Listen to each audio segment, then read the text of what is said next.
N'ayez pas peur. Votre corps physique et votre conscience sont désynchronisés. Visitez avec moi les confins de l'espace. Arpentez d'autres réalités. Faites la connaissance d'autres formes de vie.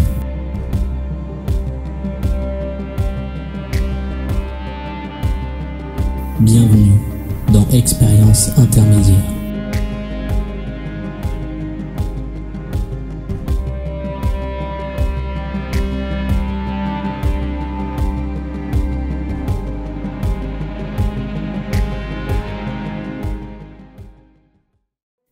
Bonsoir les voyageurs. Je m'attache souvent à dire que l'expérimentation est la meilleure des choses à faire pour avancer quel que soit le chemin que l'on souhaite emprunter. Quand je dis expérimenter, ce n'est pas dans le sens de l'expérience scientifique, mais de la pratique personnelle. Un moment qui est à vous et des phénomènes que vous seul pouvez vivre. Personnellement, et même si cela m'intéresse, je n'expérimente pas pour prouver au monde quelque chose ou pour m'attirer les faveurs des scientifiques qui tirent à balles réelles, ni du monde de l'illusion spirituelle moderne qui nous enverrait, pour sûr, les derniers exemplaires du manuel du travailleur de la lumière astrale dans la figure. Nous sommes ceux de la troisième voie, une façon d'appréhender tous ces thèmes par l'expérience directe. Je sais que quand on a peu de résultats, on a tendance à aller se réfugier dans les dires des autres expérienceurs, des canalisations ou pire. Au début, cela peut booster, mais à terme, il faut vraiment prendre du recul avec tout ça. Si nous souhaitons grandir en sagesse spirituelle, un contenu ancien et éprouvé existe déjà, dans des traditions qui ne demandent qu'à être découvertes ou redécouvertes. Mais nous allons parler des bienfaits de la sortie hors du corps, parce qu'il nous est tous arrivé, voyageurs ou pas encore, de faire face à une personne qui, de façon candide, peut nous demander à quoi cela sert de faire des sorties hors du corps.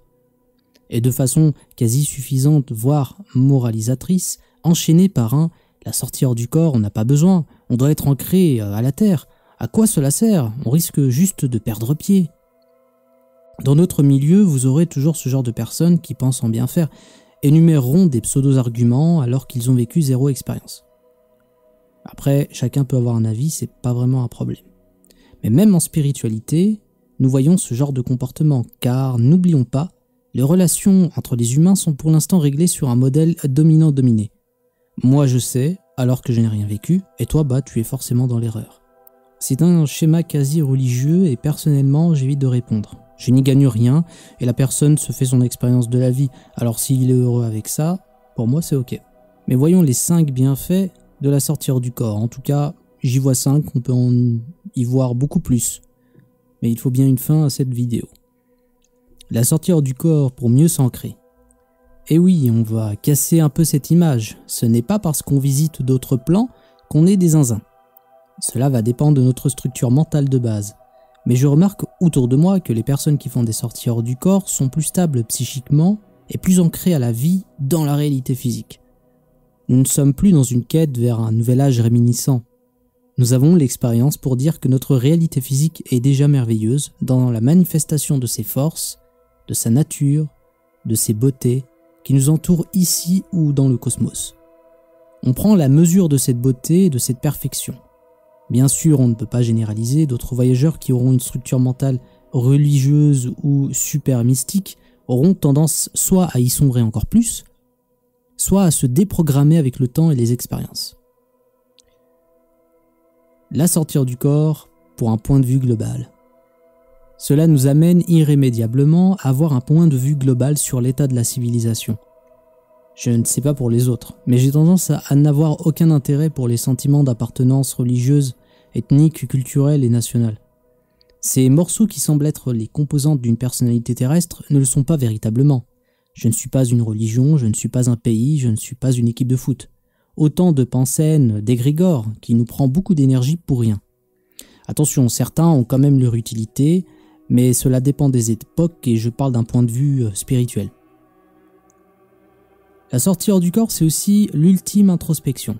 On apprend à se connaître de façon plus intime. C'est en tout cas l'effet que cela a eu pour moi. Je ne prétends pas me connaître parfaitement, mais via la sortie hors du corps, on peut débloquer d'autres manifestations de la conscience comme la rétrocognition, dont je vous ai parlé dans la vidéo sur les vies antérieures ou assimilées.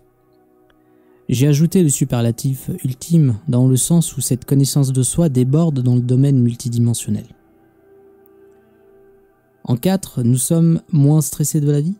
Alors, je ne dirais pas ça. Il est vrai qu'on peut avoir tendance à relativiser, mais voyageur ou pas voyageur, cela dépendra surtout de votre façon de considérer la chose. Je suis moins stressé par la mort, c'est vrai, mais en expérimentant les sorties hors du corps, on peut avoir tendance à se mettre la pression sur comment maximiser son incarnation, tandis que d'autres seront beaucoup plus sereins. Je ne vois pas vraiment de profil particulier, mis à part peut-être la capacité de pouvoir se lâcher, de se relaxer, de complètement s'abandonner. Donc ça demande justement à pouvoir lâcher prise. Et in fine d'avoir cette capacité à se désolidariser du stress. Enfin, en 5, nous sommes moins perméables aux croyances. Il y a plusieurs types de croyances, et elles n'ont pas toutes la même valeur. Aussi, je ne parlerai pas de la foi, qui est distincte de la croyance.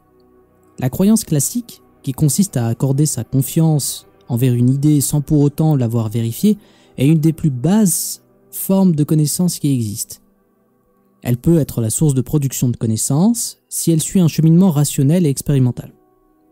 Mais sans pour autant généraliser, on peut dire, mais avec prudence, que les voyageurs hors du corps sont moins enclins à croire en des corpus spirituels sortis de nulle part. Ils ont la possibilité de vérifier pour eux-mêmes ces choses. Une vérification qui n'est pas objectivable et qu'il faut quand même remettre en question au risque de créer encore et toujours plus de croyances. C'est pour cette raison que je répète à qui veut l'entendre que l'autonomie spirituelle est un idéal fiable. Je ne parle pas non plus des anciennes traditions comme l'hermétisme ou les écoles des mystères, parce qu'ils auront quand même un aspect pratique et expérimental qu'ils vont proposer au fur et à mesure à l'initié qui deviendra un adepte. Merci en tout cas de m'avoir écouté. Si vous avez apprécié la vidéo, abonnez-vous, likez et partagez autour de vous pour faire grandir la chaîne. Merci à vous encore et à très bientôt.